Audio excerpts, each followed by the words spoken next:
Hi, I'm Irving and I'm a digital nomad. This video is kind of going to be for my new and old followers, just kind of talking about my life and how I'm able to travel and how I kind of go about not owning any furniture or stuff and having all my stuff in a storage unit. So a lot of you know, in 2019, I decided to start studying to become a software engineer, and I went to a boot camp. A couple months after I got my first remote job, moved to Dominican Republic, hung out there for a while. Then a couple months later, moved to Colombia. And, since then, I haven't really stayed anywhere for more than 6 months. It wasn't until late 2020 that I decided to finally move all my stuff into a storage unit and travel as much as possible. I tried moving back to Colombia after landing my current job, but a lot of companies, even if you work remotely, you can't work outside of the United States, so I had to come back. And then I stayed in New York for another 6 months before deciding to move to California. Now, while I don't own any furniture, I do own a car. I made an impulsive decision, probably a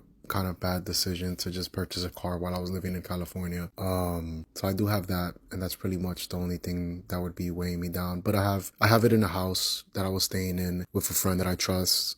So I might keep it or I might sell it if I'm not gonna plan on coming back and using it a lot. I'm currently looking for my place in the world now that I have like the ability and so many options to just be anywhere in the United States. And with my current job, I can live outside of the country for at least 2 months working remotely and using PTO. And I also have the ability to just find another job that wouldn't care. But I'm kind of feeling safe and secure where I am right now, so I probably wouldn't change that right away.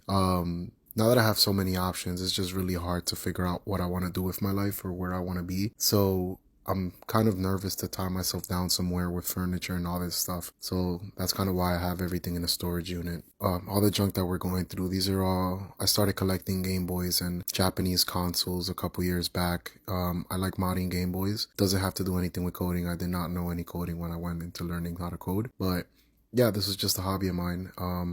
I realized a couple days ago that I don't have a lot of stuff from my childhood, and then I started thinking and asking myself why.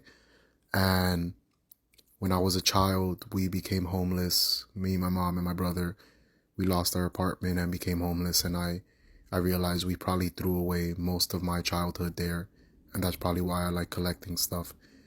These are some photos. My dad, my grandfather, and then the previous photo you saw of me on a bicycle, my high school ID, just a couple things I have from the past.